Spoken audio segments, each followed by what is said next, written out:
Hi അസ്സലാമു അലൈക്കും. എന്താണ് എല്ലാവരുടെയും വിശേഷങ്ങളൊക്കെ? എല്ലാവർക്കും സുഖാന്ന് വിചാരിക്കുകയാണ്. അൽഹംദുലില്ലാഹ് ഞങ്ങളിവിടെ സുഖമായിട്ടിരിക്കുകയാണ്. അപ്പോൾ ഇന്ന് എൻ്റെ ദിവസത്തെ കുറച്ച് കാര്യങ്ങളും വിശേഷങ്ങളും ഒക്കെ ആയിട്ടാണ് വന്നിട്ടുള്ളത്. സിമ്പിളായിട്ടും ടേസ്റ്റി ആയിട്ടും ചെയ്യാൻ പറ്റിയ ബിരിയാണി റെസിപ്പി കാണിക്കുന്നുണ്ട്. അതിനെക്കുറിച്ച് കാര്യങ്ങളൊക്കെ കാണിക്കുന്നുണ്ട് കേട്ടോ. അപ്പോൾ വീഡിയോ ഒന്ന് എന്താ പറയുക മുഴുവനായിട്ട് ഒന്ന് കണ്ടു നോക്കാം. കണ്ടിഷ്ടമാവുകയാണെങ്കിൽ മറക്കാതെ തന്നെ ആ ലൈക്ക് ബട്ടൺ ക്ലിക്ക് ചെയ്ത് സപ്പോർട്ട് കൂടി ചെയ്യുക. അപ്പോൾ രാവിലത്തേത് ബ്രേക്ക്ഫാസ്റ്റ് കാര്യങ്ങളൊക്കെ കഴിഞ്ഞതിന് ശേഷം ഞാൻ ബിരിയാണി ഉണ്ടാക്കാമെന്ന് വിചാരിച്ചിട്ടുണ്ട്. അപ്പോൾ അതിന് വേണ്ടിയിട്ട് സവോളയും തക്കാളിയും ഒക്കെ കുക്കറിൽ ഇട്ട് കൊടുത്തിട്ടാണ് കേട്ടോ. എന്നിട്ട് വെളിച്ചെണ്ണ ഒഴിച്ച് കൊടുത്തിട്ട് ഒന്ന് വാട്ടിയിട്ട് എടുക്കുന്നുണ്ട്. അപ്പോൾ ഇങ്ങനെ ആകുമ്പോൾ നമുക്ക് വേഗത്തിൽ തന്നെ ബിരിയാണി ഉണ്ടാക്കാൻ വേണ്ടിയിട്ട് പറ്റും ചെയ്യും. അതുപോലെ തന്നെ നന്നായിട്ട് മസാല ഉണ്ടാവും കേട്ടോ. അപ്പോൾ ഇന്ന് എനിക്ക് തേങ്ങേൻ്റെ പരിപാടി ഉള്ളത് കൊണ്ടിട്ട് തന്നെ ഞാൻ വേഗത്തിൽ ഇങ്ങനെയാണ് ബിരിയാണി ഉണ്ടാക്കിയിട്ട് എടുക്കുന്നത്.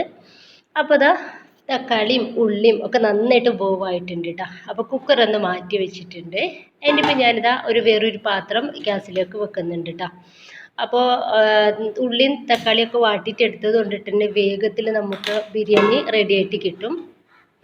അപ്പോൾ ഇതാ ഇങ്ങനെ ഒരു പാത്രം വെച്ച് കൊടുത്തിട്ടുണ്ട്. അപ്പോൾ ഈ പാത്രം കണ്ടിട്ട് ഞെട്ടൊന്നും വേണ്ട, വലിയ പാത്രമൊന്നും അല്ല കേട്ടോ, ചെറിയ പാത്രമാണ്.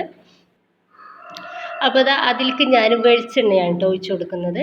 അപ്പോൾ എന്താ പറയുക അര കപ്പ് വെളിച്ചെണ്ണയുണ്ട്. അപ്പോൾ അതൊന്ന് ഒഴിച്ച് കൊടുത്തിട്ടുണ്ട്. അപ്പോൾ കുറച്ച് വെളിച്ചെണ്ണ ഒഴിച്ച് കൊടുത്തിട്ടായിരുന്നു ഞാൻ എന്താ പറയുക ഉള്ളിയും അതുപോലെ തന്നെ തക്കാളിയൊക്കെ വാട്ടിയിട്ട് എടുത്തിട്ടുണ്ടായിരുന്നത്. ഇനിയിപ്പോൾ ഇതിലേക്ക് ഞാൻ മഞ്ഞൾപ്പൊടി മാത്രം ഇട്ടിട്ടായിരുന്നു ഈ ഒരു തക്കാളി ഉള്ളും വേവിച്ചിട്ട് എടുത്തിട്ടുണ്ടായിരുന്നത്.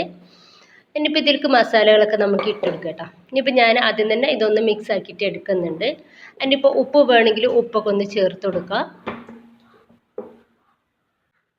ഇനിയിപ്പോൾ ഞാൻ ഇതിലേക്ക് 1 ടേബിൾ സ്പൂണോളം ഗരം മസാല പൗഡർ ഒന്ന് ചേർക്കുന്നുണ്ട്. അപ്പം ഞാൻ ഉള്ളിയും തക്കാളിയും വാട്ടിയിട്ട് സമയത്ത് ഗരം മസാല പൗഡറൊന്നും ചേർത്തിട്ടില്ല കേട്ടോ. അപ്പോൾ വെറും മഞ്ഞൾപ്പൊടി മാത്രം ഇട്ടിട്ടായിരുന്നു എന്താ പറയുക വേവിച്ച് കൊടുത്തിട്ടുണ്ടായിരുന്നു. ഇനിയിപ്പോൾ ഇതിലേക്ക് ഇഞ്ചി പച്ചമുളക് വെളുത്തുള്ളിയുടെ പേസ്റ്റ് ഒന്ന് നന്നായിട്ട് പേസ്റ്റ് ആക്കിയിട്ടില്ല, ജസ്റ്റ് ഒന്ന് ചതച്ചെടുത്തതാണ്, അതുകൂടി ചേർത്തിട്ടുണ്ട്.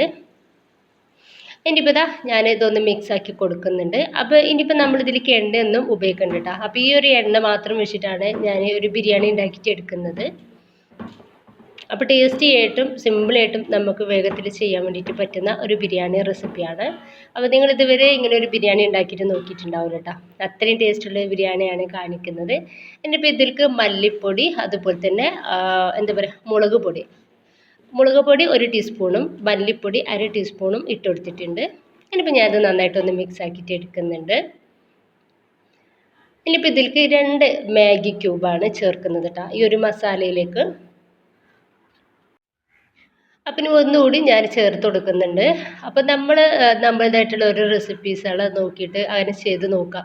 അപ്പോൾ ടേസ്റ്റ് ചെയ്യുകയാണെന്നുണ്ടെങ്കിൽ അത് നമുക്ക് മറ്റുള്ളവർക്കും കൂടി പറഞ്ഞു കൊടുക്കാമല്ലോ. അപ്പോൾ ഇതാ ഞാൻ ആദ്യമായിട്ടാണ് ഇങ്ങനെ ചെയ്യുന്നത്. അപ്പോൾ ഇതാ ബിരിയാണി ഞാൻ എന്താ പറയുക പല രീതിയിലും ചെയ്തെടുക്കാറുണ്ട്. അപ്പോൾ ഇങ്ങനെ ആദ്യമായിട്ടാണ് ചെയ്ത് നോക്കുന്നത്. എങ്ങനെ ഉണ്ടാവും, ടേസ്റ്റ് ഉണ്ടാവും നോക്കാമല്ലോ എന്ന് കരുതിയിട്ട്. അപ്പോൾ ഇതാ മാഗി ക്യൂബൊക്കെ റെഡി ആയതിന് ശേഷം ഇനി ഞാനിതിലേക്ക് ചിക്കൻ്റെ പീസസ് ഇട്ട് കൊടുക്കുകയാണ്. അപ്പോൾ വലിയ കഷ്ണങ്ങളാക്കിയ 3 ചിക്കൻ്റെ പീസാണ് കേട്ടോ ഇട്ട് കൊടുക്കുന്നത്. അപ്പോൾ അതിലേക്കുള്ള ഒരു മസാലയും മാത്രമേ ഉള്ളൂ. അപ്പോൾ ഇതാ ഈ ഒരു മാഗി ക്യൂബിൽ കിടന്നിട്ട് ഈ ഒരു ചിക്കൻ ഒന്ന് ബോവായിട്ട് കിട്ടണം.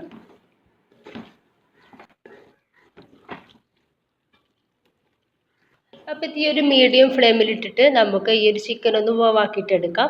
ഇടയ്ക്കിടയ്ക്ക് എടുത്തിട്ട് നമ്മളൊന്ന് മിക്സ് ആക്കി കൊടുക്കാം. അപ്പോൾ ഈ ചിക്കൻ്റെ മേലേക്ക് നമുക്ക് ഈ മസാല മുഴുവനായിട്ട് മേലേക്ക് നിന്ന് ഇട്ട് കൊടുക്കാം കേട്ടോ. നന്നായിട്ട് തന്നെ ഇട്ട് കൊടുത്തിട്ട് നമുക്കിതൊന്ന് മൂടി വെച്ചിട്ട് വേവിക്കാം. ഇനിയിപ്പോൾ ചിക്കൻ ഒരു പകുതി വേവായാലും ഞാനിതിലേക്ക് 1 ടേബിൾ സ്പൂൺ സുർക്ക ചേർക്കുന്നുണ്ട്. ഇപ്പോൾ ഞാനിതൊന്ന് മൂടി വെച്ചിട്ട് വേവിക്കുന്നുണ്ട്. ലോ ഫ്ലെയിമിലിട്ടിട്ടാണ് വേവിക്കുന്നത്. അപ്പോൾ നമ്മുടെ ഈ ചിക്കന് ഒരു 3/4 ഭാഗത്തോളം വേവായിട്ടുണ്ട് കേട്ടോ. അപ്പോൾ അതാ എന്താ പറയുക നല്ലൊരു സ്മെല്ലും ആ ഒരു മാഗി ക്യൂബ് ഇട്ട് കൊടുത്തത് കൊണ്ടിട്ട് തന്നെ നമ്മുടെ ഈ മസാലക്കൊക്കെ നല്ല ടേസ്റ്റും ഉണ്ട്, നല്ലൊരു സ്മെല്ലും ഉണ്ട് കേട്ടോ. അപ്പോൾ അതാ ഞാൻ 1-2 മിനിറ്റ് കൂടി ഇതുപോലെ ഒന്ന് മൂടി വെക്കുന്നുണ്ട്. എന്നിട്ട് ഇതിൻ്റെ മേലേക്ക് നമുക്ക് റൈസ് അങ്ങ് ഇട്ട് കൊടുക്കാം. ഇനിയിപ്പോൾ ഞാൻ വേവിച്ച് വെച്ചിട്ടുള്ള റൈസിൽ നിന്ന് പകുതി റൈസ് ഈ ഒരു മസാലയുടെ മേലേക്ക് ഇട്ട് കൊടുക്കുന്നുണ്ട്. അപ്പോൾ മാഗി ക്യൂബ് ചേർത്തിട്ട് നമ്മൾ ഈ ഒരു ബിരിയാണി ഉണ്ടാക്കുന്നത് കൊണ്ടിട്ട് തന്നെ ഞാൻ ഇതിലേക്ക് മല്ലിയുടെയും പുതിനയുടെയും ഇല ഒന്നും ചേർക്കുന്നില്ല. ഇനിയിപ്പോൾ ഞാനിതിൻ്റെ മേലേക്ക് ഗരം മസാല പൗഡർ ഒന്ന് ഇട്ട് കൊടുക്കുന്നുണ്ട്.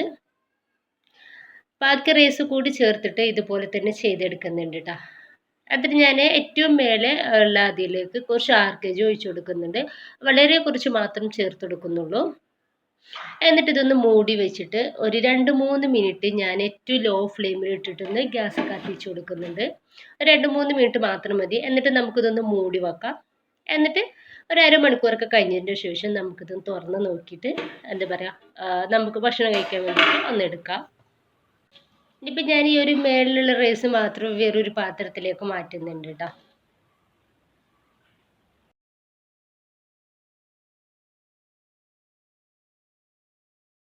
അപ്പോൾ മസാല ഉള്ള റൈസ് ഞാൻ അതുപോലെ തന്നെ വേറൊരു പാത്രത്തിലേക്ക് കൂടി മാറ്റിയിട്ടുണ്ട്.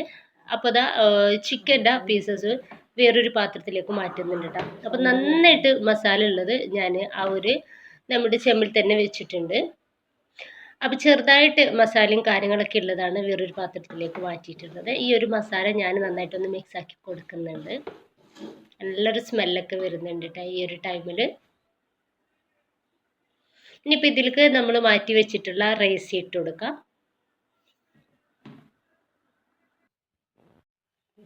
ഇനിയിപ്പോൾ നന്നായിട്ട് ഒന്ന് മിക്സ് ആക്കിയതിൻ്റെ ശേഷം ഞാനത് ഭക്ഷണം കഴിക്കാൻ വേണ്ടിയിട്ട് പ്ലേറ്റിലേക്ക് ഇടുന്നുണ്ട്.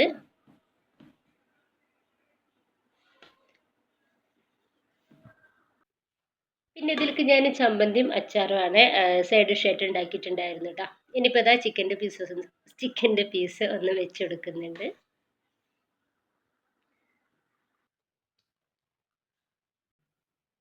അപ്പോൾ ഇന്ന് ഞായറാഴ്ച ആയതുകൊണ്ടിട്ട് തന്നെ എന്താ പറയുക, മോനക്ക് ട്യൂഷനൊന്നും ഇല്ല കേട്ടോ. അപ്പോൾ ഇന്ന് മൂന്നാളോട് ഒന്നിച്ചിട്ടാണ് ഞങ്ങൾ ഫുഡ് കഴിക്കുന്നത്. അപ്പോൾ ഇതാ എല്ലാവർക്കും ഒന്ന് വിളമ്പുന്നുണ്ട്. ഇനിയിപ്പോൾ ഞാൻ അച്ചാറും ചമ്മന്തിയും ചിക്കനും ഒക്കെ എടുത്തിട്ട് നിന്ന് ഭക്ഷണം കഴിക്കുകയാണ്. അപ്പോൾ ഒന്ന് കഴിച്ച് നോക്കിയിട്ട് ഞാനിതിൻ്റെ ടേസ്റ്റ് ഒന്ന് പറയാം കേട്ടോ. അപ്പോൾ കുട്ടികൾക്ക് രണ്ടാൾക്കും ചമ്മന്തി ഇഷ്ടമില്ല, അതുകൊണ്ടിട്ട് അവർക്ക് ചമ്മന്തി കൊടുത്തിട്ടില്ല.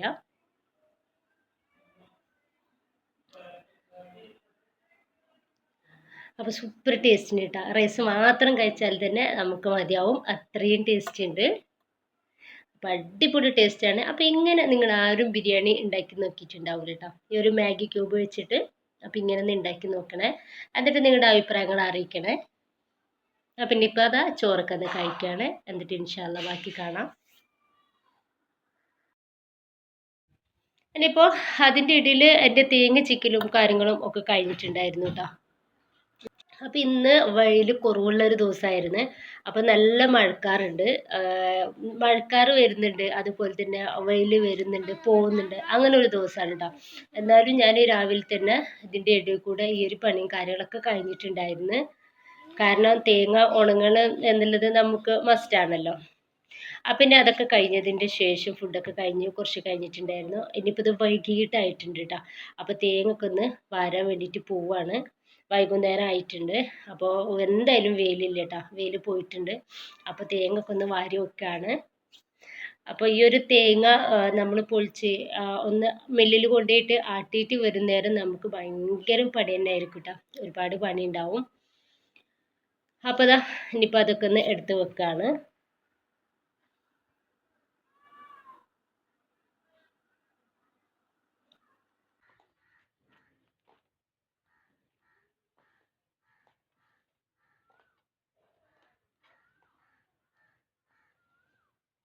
അപ്പോൾ ചാക്കിലേക്ക് ആക്കുകയാണ് കേട്ടോ. അപ്പം ഞാൻ എന്താ പറയുക, ഇന്നലെ ബക്കറ്റിലേക്ക് ആക്കിയിട്ടാണ് കൊണ്ടുപോയിട്ടുണ്ടായിരുന്നത്. അപ്പോൾ ഒരുപാട് ടൈം ആയിട്ടാണ്. അപ്പോൾ ബക്കറ്റിലാക്കി ഇങ്ങനെ കൊണ്ടുപോയ ടൈമിൽ അപ്പോൾ കുറച്ചധികം ടൈം തന്നെ എടുത്തിട്ടുണ്ടായിരുന്നു. അപ്പോൾ ഞാൻ കരുതി അപ്പോൾ ഈസി ആയിട്ട് ഇപ്പോൾ ചാക്കിലാക്കിയാൽ അത്രയും തോനെ പ്രാവശ്യം അങ്ങോട്ടും ഇങ്ങോട്ടും നടക്കണ്ടല്ലോ. എന്തായാലും ഒരു 8 പ്രാവശ്യം നടക്കേണ്ടി വരും. അപ്പോൾ ഇതാ ഞാൻ ചാക്കിലേക്ക് ആക്കിക്കൊണ്ടിരിക്കേണ്ട. അപ്പോൾ ചാക്കിലാക്കിയിട്ടാണ് അകത്താണ് കൊണ്ടുപോയിട്ട് വെക്കുന്നത്. അപ്പോൾ കിച്ചണിൽ കുറച്ച് വെക്കുന്നുണ്ട്, അതുപോലെ തന്നെ പാസേജ് ഏരിയയിലും കുറച്ച് വെക്കുന്നുണ്ട് കേട്ടോ. അങ്ങനെയാണ് ചെയ്യുന്നത്. അപ്പോൾ തേങ്ങ കൊണ്ടിടലും കാര്യങ്ങളും ഒക്കെ കഴിഞ്ഞ് അസർ നമസ്കാരം കാര്യങ്ങളൊക്കെ കഴിഞ്ഞതിൻ്റെ ശേഷം പഴുത്ത് ചക്ക ഉണ്ടായിരുന്നു. അപ്പോൾ ചക്ക നല്ല സ്മെല്ലടിക്കുന്നുണ്ട് കേട്ടോ. അപ്പോൾ നല്ലോണം പഴുത്തിട്ടുണ്ട്. അപ്പോൾ എന്തായാലും അതൊന്ന് കട്ടാക്കാമെന്ന് വിചാരിച്ച് അപ്പോൾ വെളനീന് റേറ്റ് കുറവുള്ള ഒരു ചക്കയാണ് കേട്ടോ.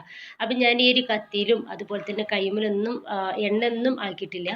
അപ്പോൾ വളരെ കുറവാണ് കേട്ടോ. നമ്മൾ ചില ചക്കൊക്കെ കട്ടാക്കുന്ന സമയത്ത് തന്നെ നമുക്ക് മൊത്തത്തിൽ ആകെ ഒരു കഥയായിരിക്കും വെള്ളീന് ഇട്ടിട്ട്. അപ്പോൾ ഇത് ആ ഒരു പ്രശ്നമൊന്നുമില്ല. അപ്പോൾ ഇതാ ഇനിയിപ്പോൾ ചക്ക ഒന്ന് ആദ്യം ഇതുപോലെ ഒരു ചാക്ക് ഇട്ട് കൊടുത്തിട്ടുണ്ട് കേട്ടോ. അപ്പോൾ കൺട്രോപ്പിൽ ഒരു ചാക്ക് വെച്ച് കൊടുത്തിട്ടുണ്ട്. അപ്പോൾ അതിലേക്ക് ആവുമ്പോൾ അവിടെയും ഇവിടെ ഒന്നും ആവില്ല. പിന്നെ ഇപ്പോൾ ചക്ക ഒന്ന് എടുക്കുകയാണ്. അപ്പോൾ അതിൻ്റെ ഇടയിൽ പിന്നെ എന്താ പറയുക, ഞാൻ കാണിക്കട്ടെ നിങ്ങളെ. കാണുമ്പോൾ തന്നെ നിങ്ങൾക്ക് മനസ്സിലാവുന്നുണ്ടാവും. തീരും വെള്ളനീനില്ല കേട്ടോ. കൈമൊന്നും ഒട്ടുന്ന പോലില്ല, അത്രയും ഒരു വെള്ളനീനില്ലാത്ത ചക്ക കേട്ടോ. ഇനിയിപ്പോൾ ഇതാ അതിൻ്റെ ചുളക്കുന്ന് എരിഞ്ഞിട്ട് പാത്രത്തിലേക്ക് ഇടാണ്. പാത്രത്തിലേക്ക് ഇടും, അതിൻ്റെ ഇടയിൽ ഞാനിങ്ങനെ കഴിച്ചുകൊണ്ടിരിക്കും കേട്ടോ. കാരണം ചക്ക എനിക്ക് ഭയങ്കര ഇഷ്ടമാണ്. അപ്പോൾ അത് ഇടും, അതിൻ്റെ ഇടയിൽ കഴിച്ചുകൊണ്ടിരിക്കും, അങ്ങനെയാണ്. അപ്പോൾ ഞാൻ അതിൻ്റെ കുരു ഒന്നും ഒഴിവാക്കുന്നില്ല കേട്ടോ. അതുപോലെ തന്നെ പാത്രത്തിലേക്ക് ഇടാണ്. അപ്പോൾ കുട്ടികൾ കഴിക്കുമ്പോൾ കുരും അതിൻ്റെ ആ എന്തൊക്കെ പറയുക, എന്താ ചക്കമുള്ള എന്താ സംഭവം വേസ്റ്റും കാര്യങ്ങളൊക്കെ അത് അവരെന്നെ എടുക്കട്ടെ. അപ്പോൾ ഞാൻ ഇരിഞ്ഞിട്ട് പ്ലേറ്റിലാക്കി കൊടുക്കുന്നുണ്ടല്ലോ, ബാക്കി അവർ ചെയ്യട്ടെ. അപ്പോൾ ഇതാ ഇനിയിപ്പോൾ അങ്ങനെയൊക്കെ ഒന്ന് റെഡിയാക്കിയിട്ട് എടുക്കുകയാണ്.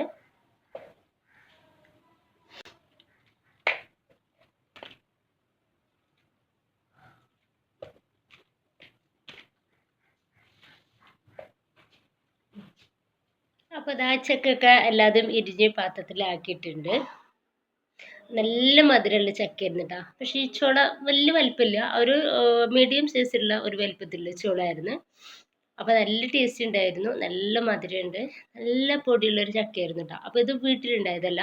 അപ്പോൾ ഞങ്ങൾ വീടിൻ്റെ തൊട്ടപ്പുറത്ത് ഒരു ചേച്ചീൻ്റെ വീടുണ്ട് കേട്ടോ. അപ്പോൾ ചേച്ചി അവിടുന്ന് ചേച്ചീൻ്റെ അമ്മ തന്നതാണ്. ഇനിയിപ്പോൾ ഇതാ ബാക്കി ഞാനത് ഫ്രിഡ്ജിലേക്ക് വെക്കും കേട്ടോ. അപ്പോൾ ചെറിയൊരു തണുപ്പുണ്ടാകുമ്പോൾ നമുക്കിത് കഴിക്കാൻ വേണ്ടിയിട്ട് നല്ല ടേസ്റ്റ് ആണല്ലോ. അപ്പോൾ എന്താ പറയുക, ഇവിടെ വീട്ടിൽ ചക്ക ഉണ്ടിട്ടില്ല ആയിട്ടല്ല. അപ്പോൾ അവിടെ മൂത്ത ചക്കയും ഒക്കെ ഉണ്ടെന്ന് പറഞ്ഞപ്പോൾ കൊണ്ടുവന്നപ്പോൾ അത് വാങ്ങിയത് മാത്രമേ ഉള്ളൂ. അപ്പോൾ ഇത്രയ്ക്കാണ് ഇന്നത്തെ വീഡിയോ. ഇഷ്ടമായിട്ടുണ്ടെന്ന് വിചാരിക്കുകയാണ്. ഇഷ്ടമായിട്ടില്ലേക്കും കമൻറ്റും ഷെയറും ഒക്കെ ചെയ്യാം. സബ്സ്ക്രൈബ് ചെയ്യാത്തവർ സബ്സ്ക്രൈബ് ചെയ്ത് സപ്പോർട്ട് കൂടി ചെയ്യട്ടെ. ഓക്കെ, ഇൻഷാ അല്ലാ, ബൈ.